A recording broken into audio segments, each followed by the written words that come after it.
poder reunirnos a los fines de trabajar con esta materia, principios de derecho laboral. En este caso, nosotros lo que vamos a trabajar justamente es una ejercitación o el caso práctico de esta materia. Como ustedes ya saben, el tratamiento de esta materia está organizado en módulos. Cada uno de estos módulos tendrán la misma secuencia de actividades. A los fines de un orden, por supuesto, como corresponde, nosotros vamos a dar inicio en esta clase a el análisis del módulo número 1, que tiene un esquema conceptual, que es el que vamos a presentar en este momento, y que de alguna manera condensa o reúne las temáticas que se van a abordar en el caso práctico y en las preguntas y ejercitaciones que se van a realizar más adelante. Como corresponde, como punto de inicio, lo primero que se va a dilucidar y se va a analizar es lo atinente al contrato de trabajo, a su vigencia, a las características, a las notas tipificantes, a las pautas que ustedes van a tener que considerar cuando quieran diferenciar un contrato de locación de servicios de el verdadero contrato de trabajo, esa relación subordinada. Ya vamos a analizar después cuáles son así los aspectos más fuertes y sobresalientes que nos van a permitir no tener dudas cuando estemos ante una prestación de servicios que merezca el encuadramiento como contrato de trabajo. En este mismo módulo también se va a hacer un tratamiento y una consideración de los dos sujetos o las dos partes que van a integrar este contrato de trabajo. Sujetos o partes que en la ley de contrato de trabajo y en las lecturas que ustedes han podido tener en consideración van a caracterizarse por ser el trabajador necesariamente una persona física. Tiene condiciones que luego de la reforma determinan en cuanto a la edad que deben ser personas de 16 años en adelante. Ya después se podrán analizar bajo qué condiciones y características. Siempre la actividad tiene que ser pensada como una actividad lícita, es la única posibilidad. La ley no permite ni contratos de trabajo de actividades prohibidas y menos ilícitas. En cuanto a el otro sujeto de esta relación, que es el empleador, contrariamente a lo que ocurre con el trabajador, tiene que ser una persona que merece la consideración, tanto sea persona física, que son los empleadores unipersonales, como personas jurídicas, o sea, cuando el empleador o la parte empleadora está representada por una sociedad comercial, una asociación civil, una fundación, una sociedad de hecho o cualquier otra figura que esté caracterizada bajo estos grupos. Inclusive en la actualidad, ustedes, la evolución del mercado y los distintos formatos que se plantean para los contratos de trabajo, van a encontrar también lo que se llama grupos empresarios, uniones de empresas, UTE, que son vinculaciones transitorias o permanentes que también van a poder desempeñarse bajo esta condición y característica de empleadores.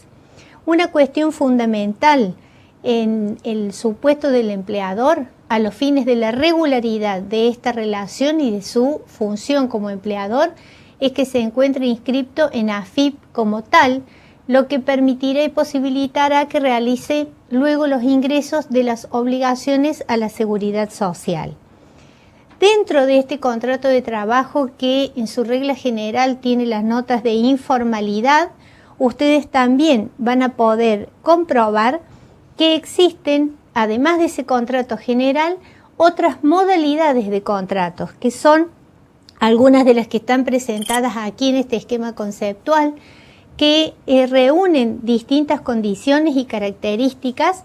En los ejercicios vamos a ver de qué manera es que vamos a notar las diferencias de funcionamiento de estos distintos contratos, que son los llamados o las llamadas modalidades de contratación.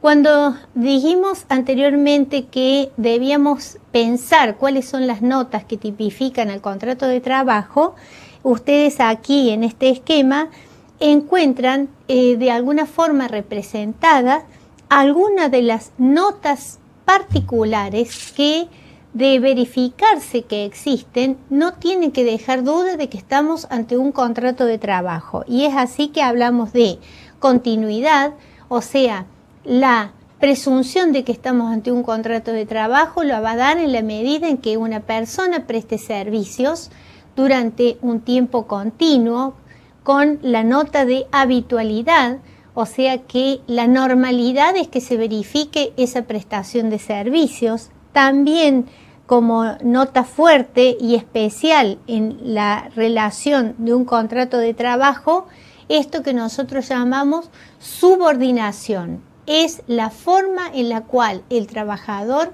se somete en esa relación de trabajo a la parte empleadora, que es la que tiene la potestad de dirigirlo, de ordenarlo, de instruirlo, con los límites y con todas las pautas y con todos los controles que ejerce la ley de contrato de trabajo y las restantes normas laborales.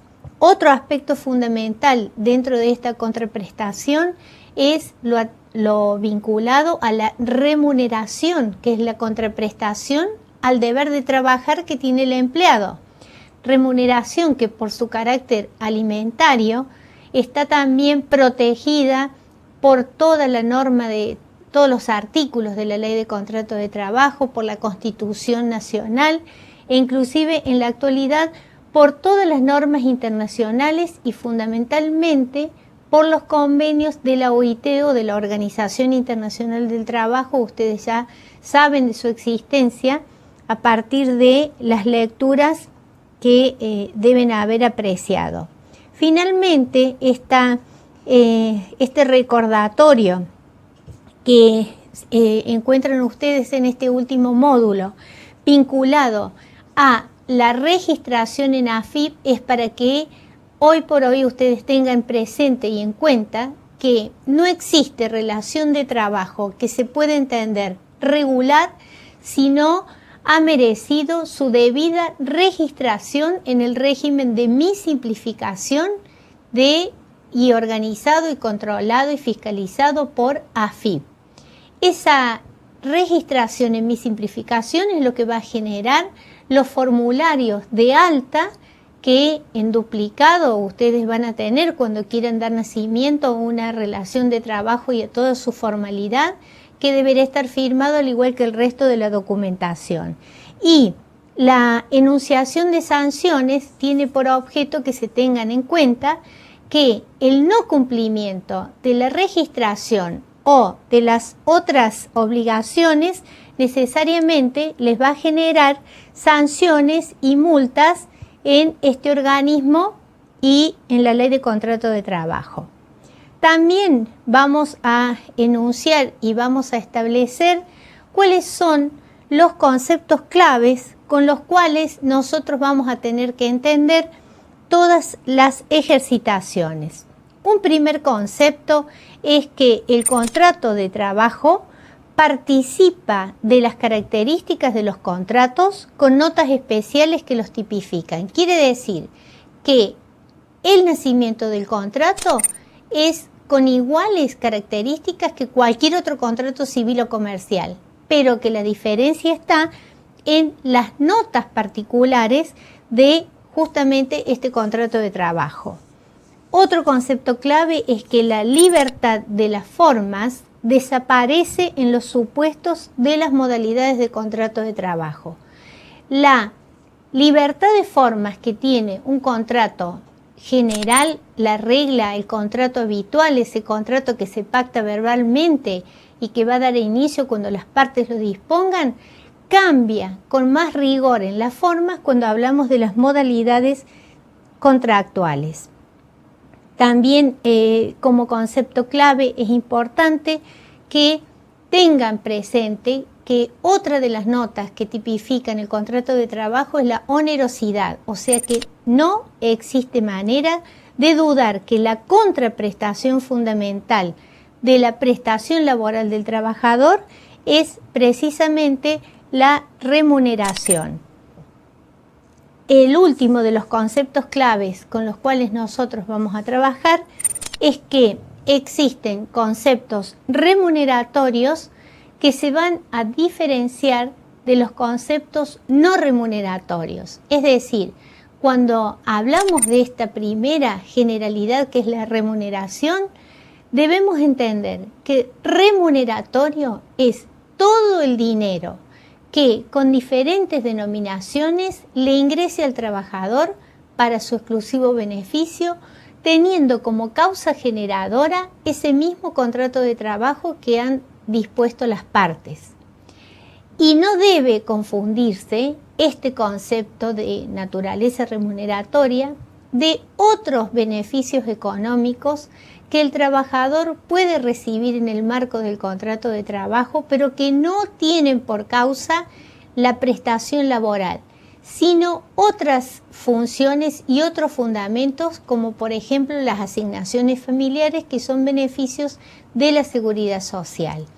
Otras de las diferendos o distinciones entre un concepto y otro es que lo remuneratorio sirve de base para otras determinaciones, como por ejemplo cuando nosotros querramos hacer la liquidación del SAC, del sueldo anual complementario, que se va a nutrir de todos los devengamientos remuneratorios del semestre, cuando debamos indemnizar, que también va a tener como necesidad la verificación de cuáles son los conceptos remuneratorios que se han devengado durante ese semestre. Esta es otra de las características que van a diferenciar a los conceptos en cuanto a remuneratorios o no. Los conceptos no remuneratorios, ustedes van a encontrar en la Ley de Contrato de Trabajo un artículo que les habla de los beneficios sociales. Este tipo de prestaciones o de beneficios son los que también van a quedar incluidos dentro de este concepto de no remuneratorios. Concluida la presentación del esquema y de los conceptos, nosotros vamos a continuar seguidamente en el próximo segmento con la presentación de la situación problemática. Ingresamos ahora en la presentación de la situación problemática. Hemos pensado un supuesto con el cual ustedes se van a poder encontrar y a partir de ese supuesto generarnos algunos interrogantes que son los que van a servir de base para luego trabajar las distintas resoluciones que podamos encontrar al respecto. Esta primera situación problemática tiene como personaje, por así decirlo, esta empresa. Fíjense ustedes que estamos hablando de un empleador. Si yo les digo que es el Faro S.A., estamos hablando de un empleador que va a merecer la calificación de persona jurídica, o sea, no de persona física. Es una sociedad y si decimos S.A., estamos hablando de una sociedad comercial. ¿Qué requisitos vamos a tener que verificar para entender que esta persona jurídica va a poder actuar en esas condiciones? Ya después les voy a hacer alguna referencia para que ustedes lo puedan tener en claro, en cuenta, que puedan tomar nota de esas situaciones. Esta persona jurídica que aparece con la intención de actuar por primera vez en distintos emprendimientos para los cuales va a requerir la presencia de empleados. De acuerdo a la situación, el supuesto del caso práctico, anteriormente a esta alternativa, esta empresa no desplegaba actividad o no tenía empleados. ¿Cuáles son los objetivos que se plantea esta sociedad? Generar diversas actividades, o sea, va a diversificar sus actividades y fundamentalmente el objetivo que se plantea es dual. Por una parte, lo que tiene pensado es generar la apertura de una cadena de hoteles que los tiene pensados para ser instalados en Argentina y en Uruguay. Estos hoteles los tiene previstos para que funcionen todos los años con la misma reiteración, con la misma concurrencia cíclica, pero que no van a funcionar durante todo el año, sino que solamente los va a tener en actividad en el periodo o temporada entre el mes de octubre y el mes de marzo. Esa va a ser la idea con que se va a trabajar o con que esta empresa piensa trabajar esta primera actividad. Y una segunda actividad que es la que va a desplegar como prueba, o sea, a los fines de analizar si funciona o no este negocio vinculado con el rubro heladería. Entonces la idea es por espacio de 2 años, o sea, con continuidad en todo el año, esta empresa piensa instalar estas heladerías con estas características y con estas notas particulares. A los fines de la organización y a los fines de evaluar qué requisitos y qué necesita esta empresa para poder desarrollar estas 2 actividades sin problemas, es que concurre a un asesor laboral a los fines de indagar sobre distintas necesidades y distintos objetivos que son los que nosotros vamos a encontrar en los supuestos de actividad que vamos a verificar en este momento. Una primera actividad que sería una de las primeras preguntas que esta empresa va a desarrollar es la siguiente: ¿podrá el Faro S.A. actuar como empleadora? Este es uno de los supuestos. Otra de las preguntas que podemos vincular con esto: ¿qué requisitos deberá cumplir como empleadora para sí y en relación a los empleados? Esa es la síntesis que se plantea en esta actividad.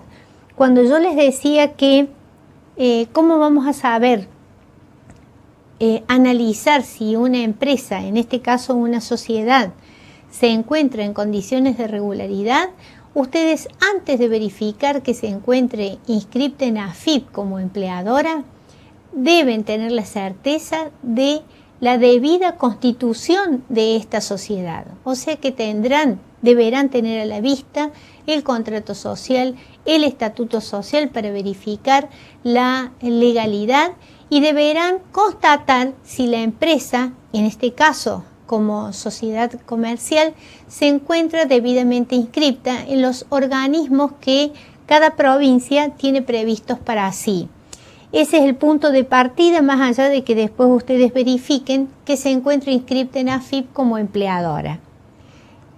El segundo supuesto, el segundo ejercicio o actividad, tiene como supuesto estas 2 preguntas o 2 interrogantes. ¿Qué tipo de contratos podrá celebrar esta sociedad que le permitan ajustarse a los requerimientos de cada actividad? ¿Tendrá el Faro S.A. formalidades que deba cumplir para tener regularidad en sus contrataciones? Esta pregunta, fíjense ustedes, que comienza a indagar sobre las distintas maneras en las cuales nosotros podemos celebrar los contratos de trabajo. Si siempre tienen el requerimiento del cumplimiento de formalidades o no. Ya les presenté o les enuncié con anterioridad que ese contrato natural que se da cuando una persona dice necesito empleados y cuando el empleado viene y acepta las condiciones de trabajo que se pacta verbal, no tiene formas especiales, salvo el deber de registración que siempre deberá estar presente. Por contrario, cuando debamos operar con alguna de las modalidades contractuales, sí deberemos cumplir con las especiales pautas y condiciones que la misma ley de contrato de trabajo les va a plantear y que ustedes deberán respetar con la claridad que tienen los artículos de la ley de contrato de trabajo. La tercera actividad que se plantea en este supuesto es la pregunta vinculada a lo remuneratorio, y por eso se preguntan: ¿cómo deberán fijar las remuneraciones para el personal contratado por el Faro S.A.? Suma o continúa. El SAC debiendo indicar cuáles serán sus deducciones obligatorias. O sea que en esta ejercitación nos abocaremos a hacer un análisis más particular, más pormenorizado de las distintas situaciones y de los distintos supuestos que permitirán ser considerados como remuneratorios. Acá ustedes tienen ya la enunciación de uno, que es el sueldo anual complementario, que es uno de los supuestos que integra esta característica. Y por otra parte, como nosotros ya hemos enunciado, todo lo remuneratorio se encuentra sujeto a deducciones impuestas por ley con carácter obligatorio. Estas deducciones, que deben ser cumplidas inexorablemente por el empleador, de naturaleza están destinadas, o el objetivo que tienen es ingresar a las bases, porque son aportes, que es lo que se le deduce al trabajador, con destino a las obligaciones de la seguridad social. O sea que estas deducciones obligatorias son las partes del sueldo de ese trabajador que no llegan a su bolsillo, sino que van a ir destinados al financiamiento de los subsistemas de la seguridad social, que después permitirán a estos trabajadores activos, cuando lleguen a su pasividad, gozar de su jubilación, o trabajador activo con problemas de salud, inculpable, acudir a una obra social para recibir sus prestaciones, o bien también en el supuesto de las obligaciones sindicales, las deducciones que va a recibir el sueldo del trabajador permitirá después algunos de los beneficios que ya en el ámbito sindical va a poder tener o va a poder gozar. Estas deducciones, o sea, estas partes del salario del trabajador que van con destino a la seguridad social, se suman a los conceptos económicos que el empleador deberá disponer también con igual destino a la seguridad social, que son lo que nosotros denominamos contribuciones a la seguridad social. El sistema actual, que está regido y gobernado por AFIP, ha determinado una evolución, y ustedes, si pueden indagar o si a lo mejor ya están en actividad, comprobarán que los aportes y las contribuciones se ingresan en AFIP a través de un sistema que corre por internet, que se denomina su declaración en las empresas que tienen hasta 20 empleados, o si no, en la modalidad de SICOS, pero que tanto en un sentido como en el otro estamos haciendo referencia a lo que tradicionalmente se denominó como formularios 931, que son los formularios a través del cual se ingresan tanto los aportes como las contribuciones con destino a solventar y sustentar las obligaciones de la seguridad social. En cuanto a las remuneraciones, también va a ser interesante, y así lo hemos entendido, como ustedes lo van a poder observar luego con posterioridad. Vamos a poder analizar cómo se instrumentan y cómo se materializan en documento estos pagos que nosotros vamos a llamar remuneratorios. Es por eso que la Ley de Contrato de Trabajo, a partir del artículo 140, les menciona que el documento único que se va a poder utilizar como comprobante de pago de remuneraciones en el contrato de trabajo es el recibo de sueldo. Este recibo, que podrá tener distintos formatos, pero que necesariamente en su contenido deberá respetar todas las enunciaciones que ustedes van a poder verificar enunciadas con expresa claridad en este artículo 140 y los subsiguientes de la Ley de Contrato de Trabajo. Respecto del recibo de haberes, tiene la característica que debe ser emitido en doble ejemplar. Este doble ejemplar que mes a mes, porque no obstante que en la actualidad existe la obligación de ingresar los sueldos o de depositar los sueldos en lo que se llama cuenta sueldo, que son las cuentas especiales y gratuitas que se abren en entidades bancarias, el hecho del depósito de la cuenta sueldo, si bien sirve como comprobante del pago, necesita necesariamente como complemento para su formalidad el que esté acompañado por el recibo de sueldo en doble ejemplar, firmado uno por la empresa para entregarle al empleado y el que queda en poder de la empresa firmado por el trabajador.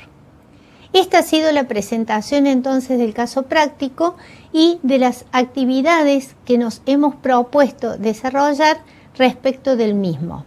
A continuación, haremos de alguna manera el desarrollo de las distintas soluciones a estos casos que se han planteado. A continuación, haré un alto en la locución porque atento les he presentado el caso práctico y las distintas preguntas o interrogantes que nosotros nos hemos planteado o vamos a formular. Los invito para que ustedes dispongan de unos minutos, trabajen en grupos pequeños y comiencen ustedes por su parte a elaborar distintas alternativas de solución a estos casos prácticos que han sido planteados. Luego continuaremos nuevamente a los fines de ver si las resoluciones que ustedes han encontrado compatibilizan con las que corresponden en cada uno de los supuestos.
vamos ahora a continuar tratando de verificar si las soluciones que ustedes han podido plantear a cada uno de los casos prácticos se corresponden con la respuesta que se debería haber otorgado en cada caso.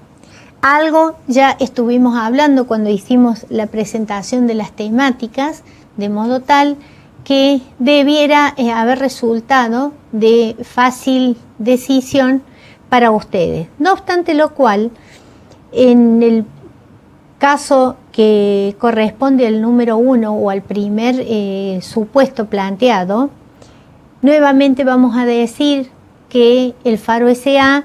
es una persona jurídica que por lo tanto ya habíamos visto que como supuesto, como sujeto de la relación que va a tener la calidad de empleadora, la misma podrá ser perfectamente empleadora como tienen ustedes acá presentado.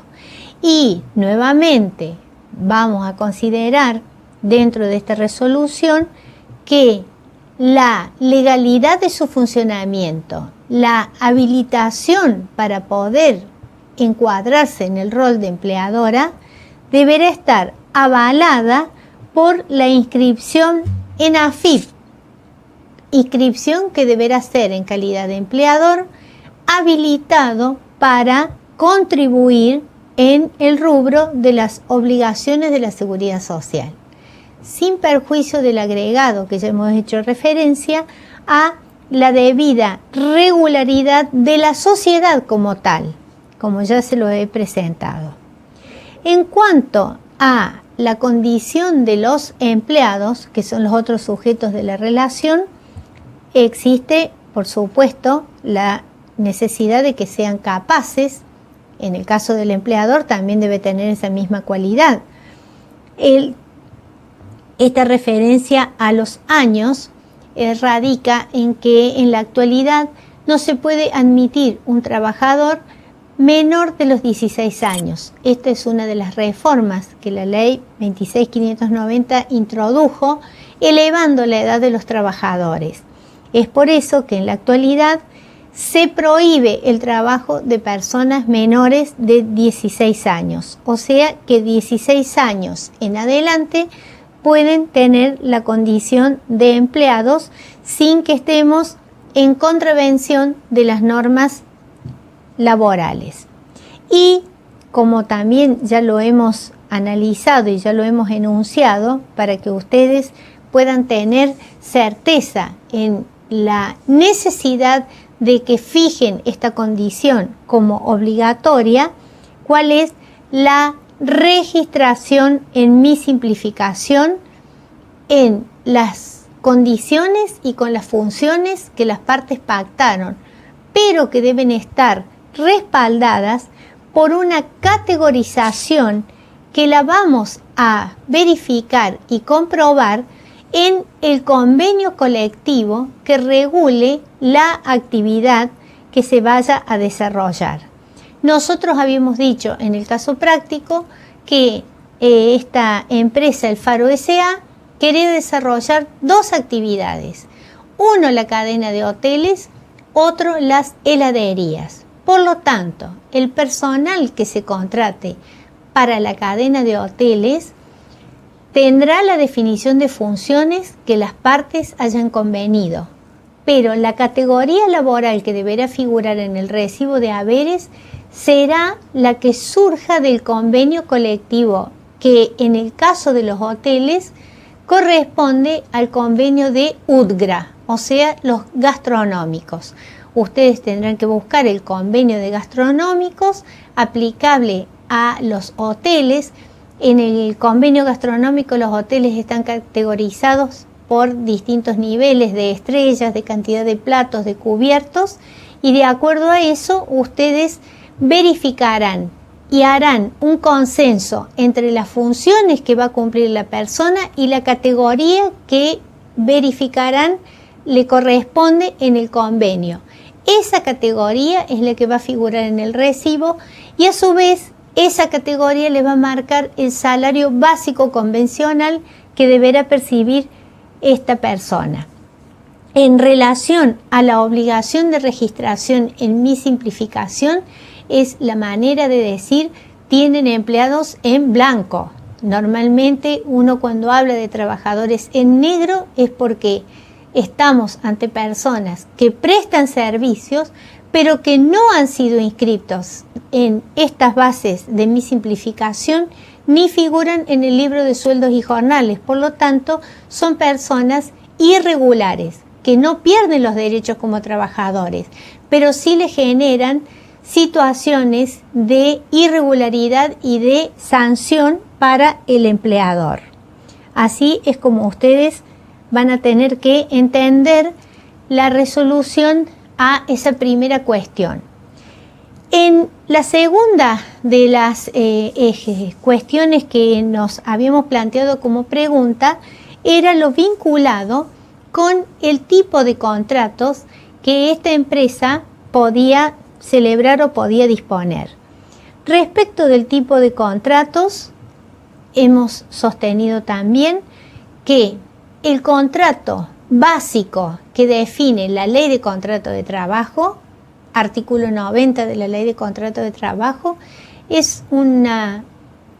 carece de formalidades, es una contratación que va a tener notas de continuidad, o sea que es un contrato indeterminado en su tiempo, tiene toda la vigencia hasta la jubilación del trabajador. Esas son las características.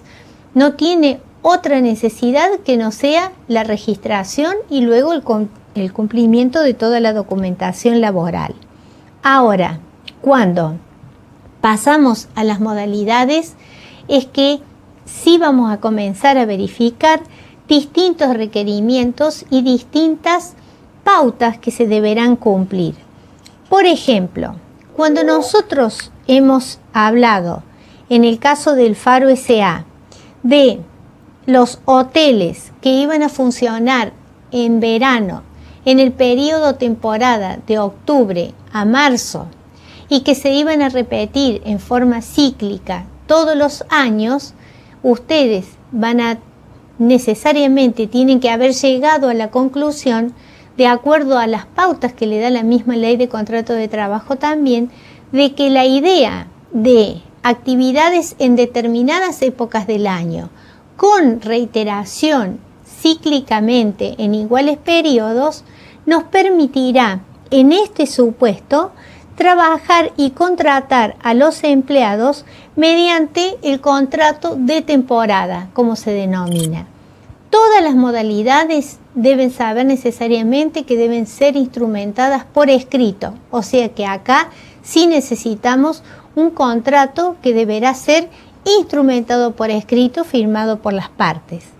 Este contrato permitirá la comprobación de que estamos ante esta modalidad contractual. El contrato de temporada es un contrato, como ustedes lo verifican acá, también indeterminado, pero con la nota de prestación discontinua, porque solo van a trabajar en este periodo octubre a marzo de cada año.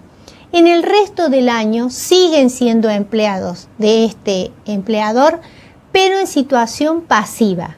Esta situación pasiva les posibilita desplegar otras actividades sin que pierdan su regularidad en este contrato de trabajo de temporada que tiene esas notas especiales. En relación a las heladerías, que nosotros también habíamos dicho que esta empresa iba a tomar como actividad, las heladerías, en cuanto a convenio que les corresponde por actividad, para que ustedes tomen nota y sepan después cómo buscar, es el convenio de pasteleros. El convenio pasteleros es el que regula las condiciones de trabajo en las heladerías.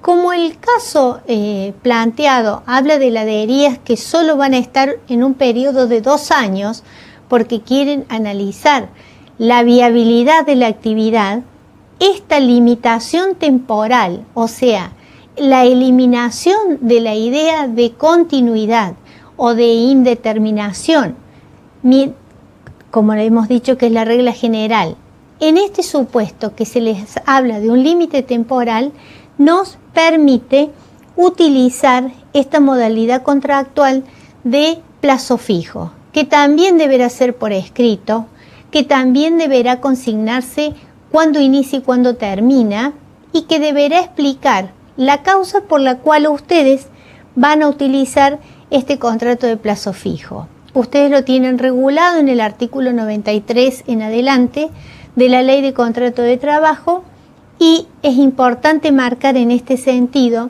que el contrato de plazo fijo no puede ser utilizado abusivamente, o sea, reiterándolo permanentemente, porque no es ese el objetivo ni la finalidad. Debe ser utilizado en este caso con inicio en la fecha que se disponga y finalización al cabo de los 2 años, porque este es el plazo que se han fijado el Faro S.A. para el funcionamiento de las heladerías. Como contrato por escrito, también firmado por empleador y empleado, cada parte conserva un ejemplar. Cuando ustedes den el ingreso en el régimen de mi simplificación, tendrán que buscar la característica, el código de modalidad contractual y no equivocarse en marcar el código contrato de plazo fijo, que ustedes también lo tienen previsto. Otro tipo de contratos que también lo presentamos para su conocimiento es, por ejemplo, el contrato eventual, que también debe ser por escrito, que no tiene límite de tiempo porque se vincula con obras o servicios en los cuales no se puede determinar el tiempo. Este contrato también debe ser pensado con carácter extraordinario, no tiene necesidad de preavisar ni tampoco indemnizar. Y a simple modo de enunciación para su conocimiento, también como modalidades ustedes tienen el contrato de trabajo parcial, que dispone una jornada diaria de las 2/3 partes de la jornada normal, que son de 8 horas, estas 2/3 partes no más de 5 horas y media, es lo que se entiende también con carácter extraordinario. Y también ustedes pueden tener los trabajos por equipo, el contrato de aprendizaje, que es un contrato pensado para la primera experiencia, por eso parte de los 16 años, y otra de las actividades que no tiene característica laboral, pero que sí sirve a los fines del aprendizaje, es lo atinente a las pasantías, que se las dejo acá también enunciadas. Respecto de la resolución 3, que hace referencia a las liquidaciones y remuneraciones, una primera idea es que remuneración, ya hemos dicho, es la contraprestación al trabajo cumplido por el empleador.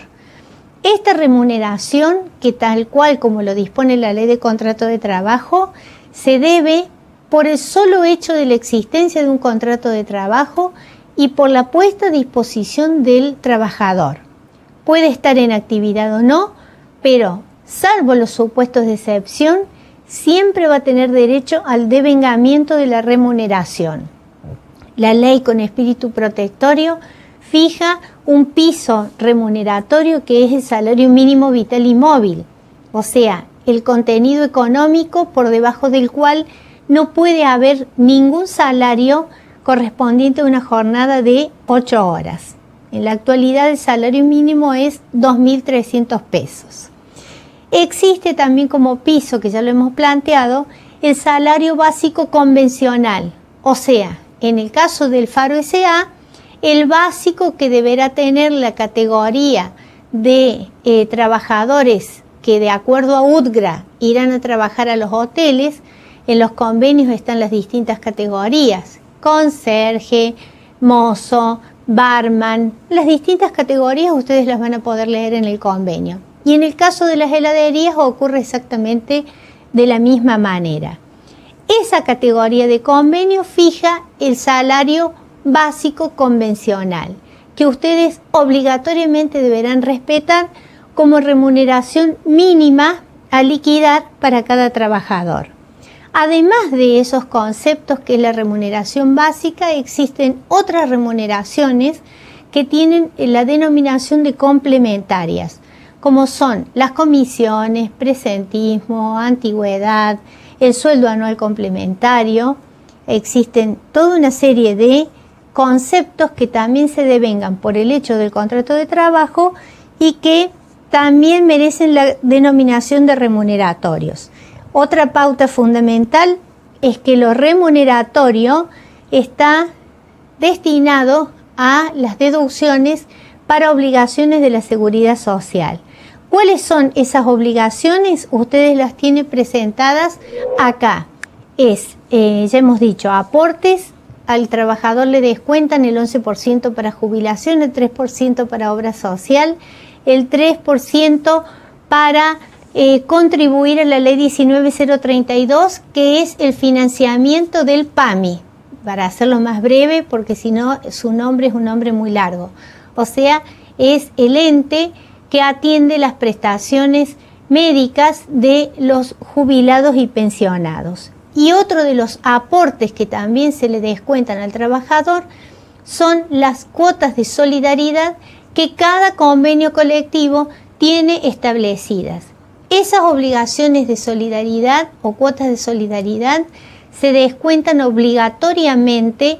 El empleador es agente de retención de estos conceptos y deben ser descontados siendo afiliados o no los empleados, porque es otro concepto. El afiliado paga su cuota sindical, pero esta cuota de solidaridad la pagan todos los trabajadores. Y a los fines de analizar uno de los conceptos remuneratorios que se pueden liquidar y que obligatoriamente se deben liquidar en un contrato de trabajo, encontramos el sueldo anual complementario.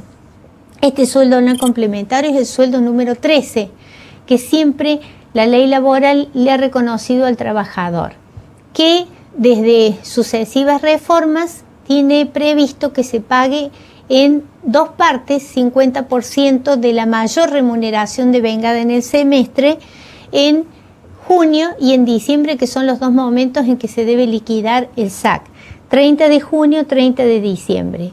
Si se trabaja todo el semestre, el derecho al SAC se va a determinar tomando mayor remuneración devengada en el semestre.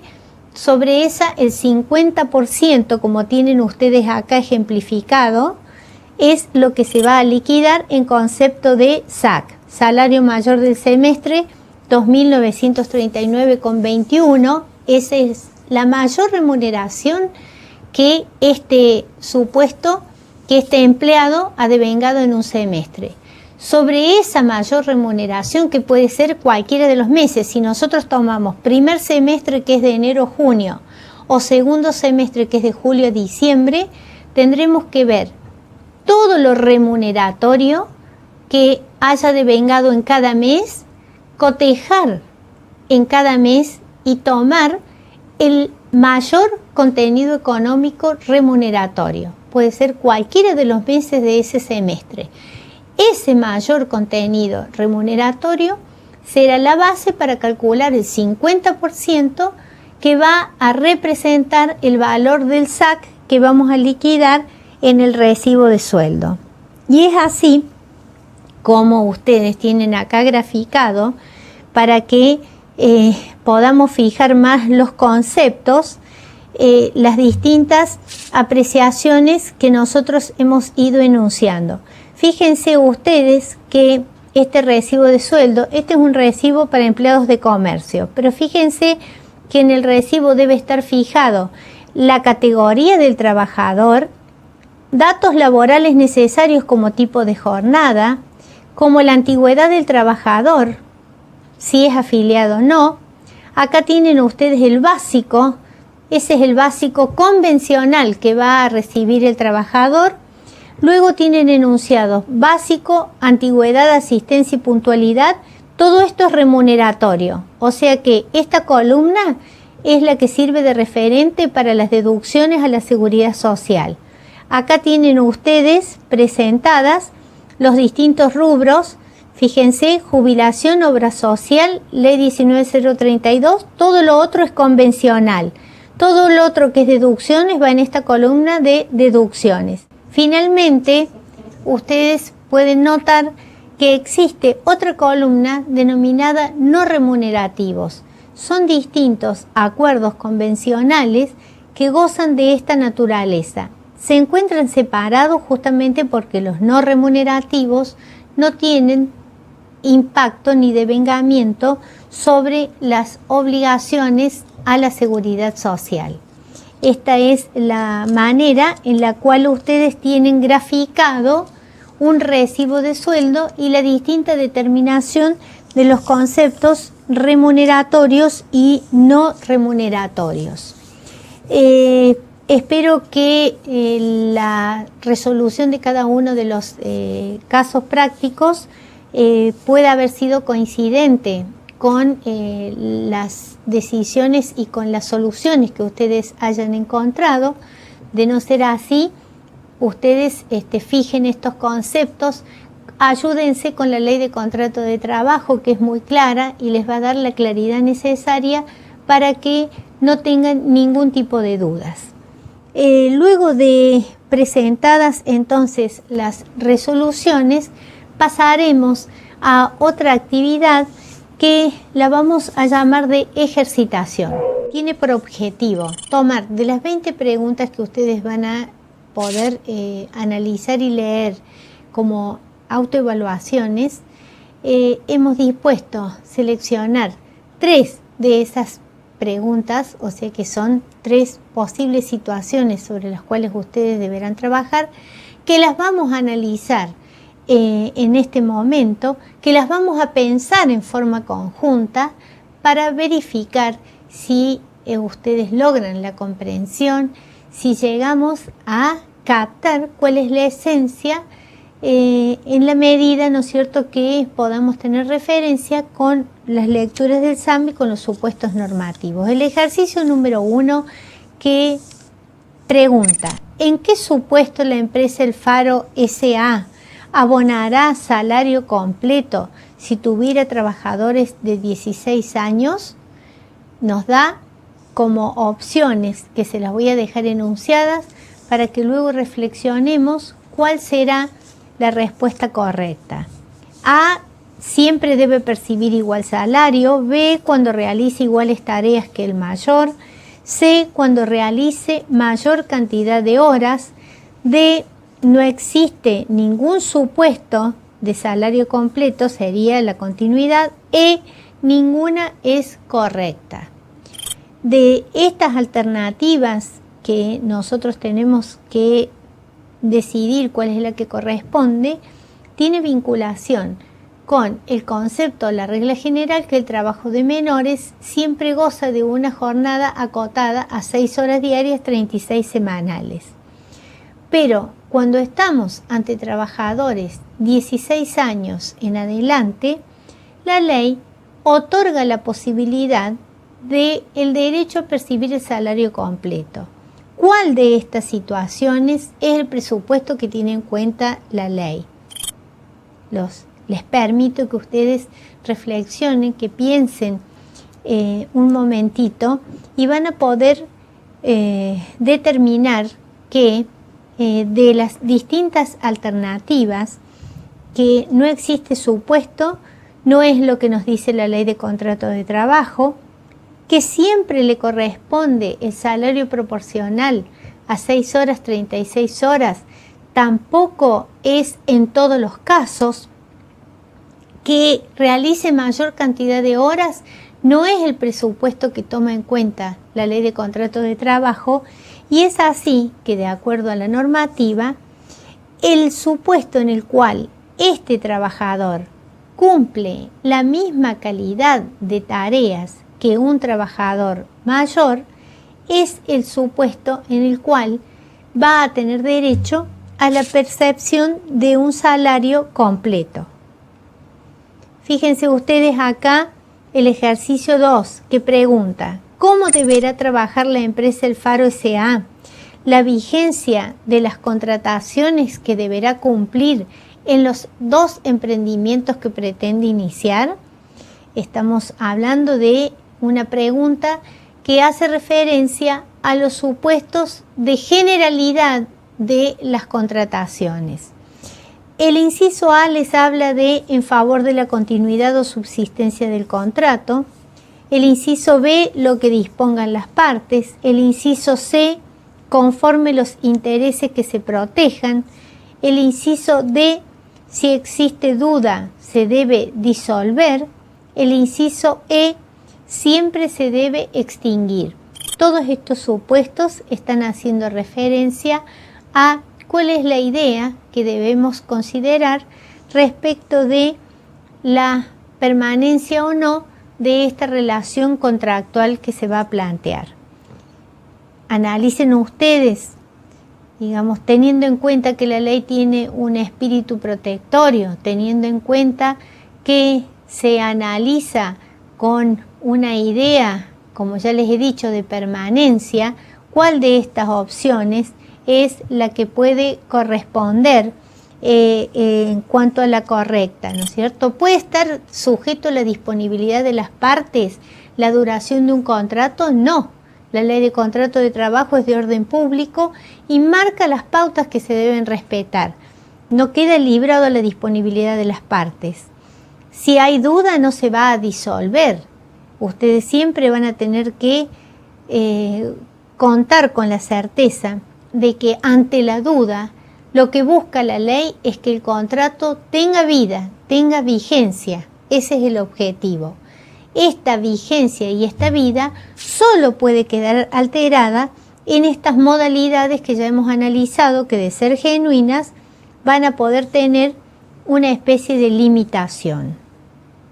El tercer ejercicio que tenemos nosotros presentado como estas preguntas con las cuales ustedes se van a poder encontrar, está vinculado con las modalidades, en este caso, de un contrato de plazo fijo. Y plantea, en el contrato de plazo fijo que puede celebrar la empresa El Faro S.A., las partes deberán preavisar la extinción del contrato con antelación.